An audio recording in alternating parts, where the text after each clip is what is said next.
Malo ste rekli da je Americi potrebno pomirenje sa islamom. Zbog čega? Pa vrlo jednostavno.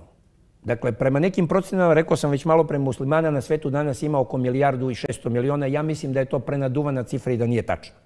I da je ona manja barem za 200-300 miliona.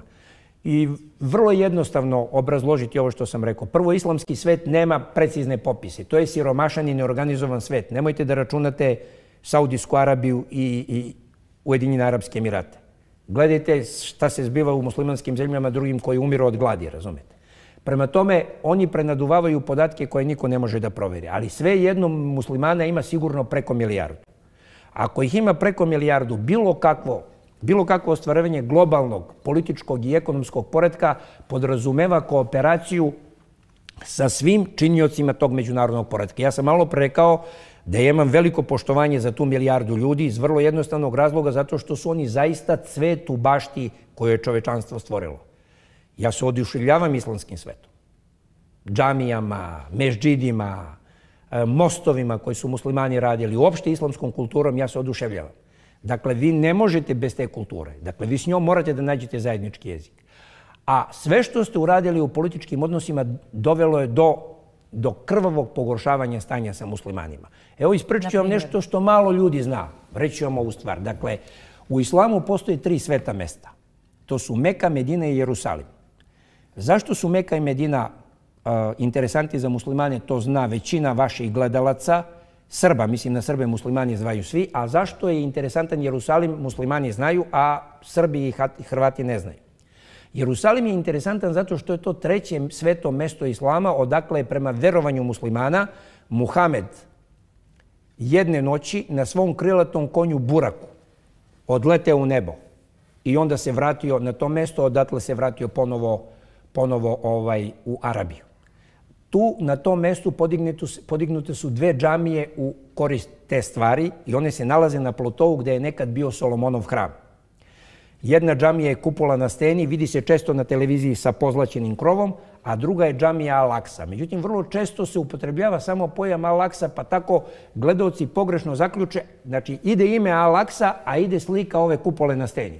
I vrlo često ljudi pogrešno kupolu na steni nazivaju Al-Aksom. Ne, Al-Aksa se nalazi na 100-200 metara preko puta i ja sam imao veliko zadovoljstvo da to nogama prođem, da tu šetam, da vidim sve te džamije. Kajem ostalom, ja stalno putujem u islamski svet. S druge strane, Jevreji. U jevrejskoj religiji, da bi oni ispunili svoju veru, potrebno je da podnesu žrtvu, da bi bili oni spašeni, da bi oni posle smrti imali večni život. A oni prema svom učenju žrtvu mogu da podnesu samo u hramu koji je podigao mudri car Solomon. A taj hram se nalazio na mestu gde se sada nalaze ove 2 džamije.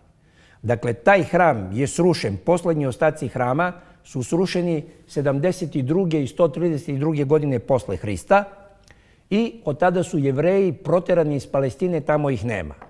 Znači, 400 godina kasnije otprilike dolaze muslimani i na tom mestu gde je bio Solomonov hram oni podižu ove 2 džamije. Šta se zbiva? Jevreji živeći u dijaspori znaju da jedino mogu da budu spašeni u pravom smislu te reči ako prinesu žrtvu, a žrtvu treba da prinesu u hramu. A hram drže muslimani, odnosno brdo hrama. I cela ideja o povratku muslimana u Jerusalim zasniva se na ideji obnove hrama, a ne na obnovi države Izrael. Država Izrael je samo sredstvo da bi hram koji će se obnoviti bio zaštićen. I šta se zbiva? Uz pomoć Amerikanaca Jevreji se vraćaju u Izrael i posle 1947. godine odlukom Generalne skupštine Ujedinjenih nacija one formiraju državu Izrael. 1967. godine u Junskom ratu oni okupiraju istočni Jerusalim koji je posle 1947. godine i posle rata 1947-1948. pripao kraljevini Jordan i prvi put dolaze u posed brda hrama na kome mogu da podignu ponovo Solomonov hram. Ali da bi podigli Solomonov hram, oni moraju da sruše ove 2 džamije. A kad bi srušili te 2 džamije, to bi bilo kao da su muslimanima zaboli nož u srce. I šta se zbiva? Jevreji fizički poseduju taj hram. Dakle, ja sam tamo šetao. Pored mene šetaju jevrejski vojnici, teško naoružani izraelski. Ali ne i Jevreji. Jevrejska država na teritoriji koju je anektirala i koju smatra potpuno svojom kao Tel Aviv, zabranjuje svojim građanima da dođu jer zna da bi to izazvalo krvave sukobe između njih i muslimana. Muslimani s druge strane, gledajući jevrejske vojnike tu, to doživljavaju kao da im je neko gurnuo glavu u kiblu sa fekalijama. I dobro znaju da nikad jevrejski vojnici tu ne bi bili da to nisu učinili Amerikanci. Znači, Izrael uprko sve svoje snage, sve svoje hrabrosti, ne bi imao nikakve šanse da preživi. I muslimani divljački mrze Amerikance i s pravom s islamske tačke gledišta, jer znaju da su Amerikanci krivi za to što Jerusalim danas nije u njihovoj vlasti.